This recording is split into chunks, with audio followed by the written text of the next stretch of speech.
नहीं आती कई कविताएं, घर जाकर डिक्शनरी रेफर करना पड़ता है, कई बार सोचना पड़ता है। तो कविता की भाषा ना होकर गीत की सरल और सुगम भाषा है, प्रांजल भाषा है। इसके लिए हम कवित्री को धन्यवाद देते हैं कि उसने गीत की भाषा का पालन किया है, गीत की भाषा में लिखा है।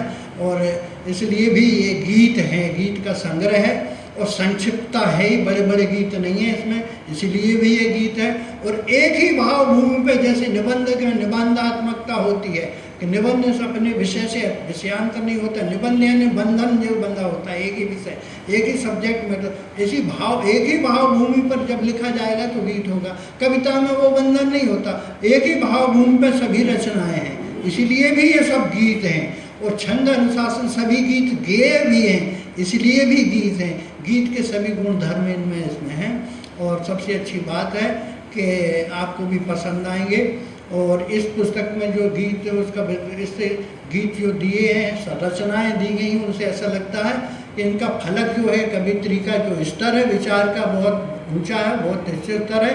क्योंकि इनके संकलन जो उसका ध्यान रखा गया, संकलन त्रय का, देश परिस्थिति काल सभी का स्थान का ध्यान रखा गया। इसे ध्यान रखते हुए विविध विषयों पर जो इसमें गीत लिखे गए हैं, वो किन किन विषयों में इसमें इस रचना इस पुस्तक में पर्यावरण है, किसान हैं, बेटियां हैं, कोरोना वायरस भी है, आत्मानुभूति है, प्रेम है, राष्ट्र है, अध्यात्म है, और आप सब ये सब जानते हैं, रस भी है।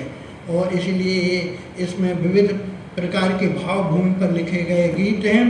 इनका जो मात्रा गिराने का कहीं कहीं इसमें हुआ है प्रयोग, तो मात्रा गिराना ऐसा नहीं है, हम कोई नियम नहीं है। संसार में सब लोग मात्रा गिरा कर लिख रहे हैं, उठाकर भी लिख रहे हैं, अब तो बढ़ाकर भी लिख रहे हैं। तो जब सबको एक सी फैसिलिटी मिलती है तो इन्हें भी वो फैसिलिटी लेने का अधिकार है।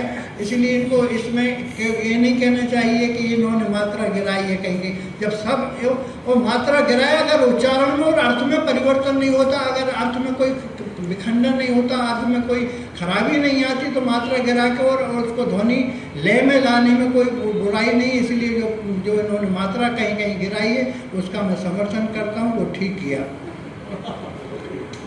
अंतरा छोटे होना विशेषता, आपने देखा होगा बड़े बड़े अंतराओं के गीत लिखते हैं लोग, बड़े बड़े अंतरा, 4-4, 5-5 में एक लाइनों में एक अंतर होता है। आपकी विशेषता अंतराओं की है भाई। गीत लिखना तो बस किसी बात को खूब लंबे वाक्यों में कहने में ज़्यादा सरलता होती है। छोटे छोटे अंतराओं में पूरी बात कह देना या पूरी गज़ल कह देना, छोटी बात में छोटे उसमें बहर में कह देना या किसी बात में कम शब्दों में कहना ज़्यादा कठिन होता है और बहुत विद्वता चाहिए उसके लिए। आप पढ़ने के बाद पाएंगे कि इसके गीतों में जो हैं वो अंतरे बहुत छोटे छोटे हैं। वही तो खासियत इस बात की है, इन्होंने लेखन पर कमांड है। हालांकि पहली पुस्तक है, इसमें कहीं कहीं कुछ हैं भी समस्याएं, किंतु पहली पुस्तक इतनी साफ सुथरी और इतनी छंद के अनुशासनबद्ध होती है, ये बहुत कम देखने में आया है। हम लोग तो उम्र भर घिसते घिसते आजकल रह गए। ये पुस्तक देखकर कभी कभी ईर्ष्या भी होती है कि इन्होंने पहली बार में इतने से छंद कैसे लिख दिए।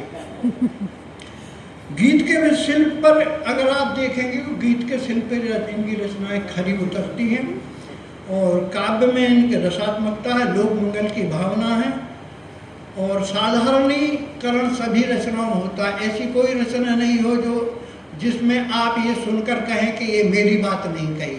आप पढ़ने के बाद ये पाएंगे कि आपको लगेगा अरे यही तो मैं भी कहना चाहता था। आप खुद कहने लगेंगे, यही साधारणीकरण है। जब लोकानुभूति, जब अनुभूति एक सी हो जाए लेखक की और सुनने वाले की, तो वो साधारणीकरण का गुण हो जाता है। वो साधारणीकरण का गुण है कविता में और कविता ने गीतों में। खैर कविता भी कहीं कहीं एक आध दो है, मगर गीत अधिकांश हैं।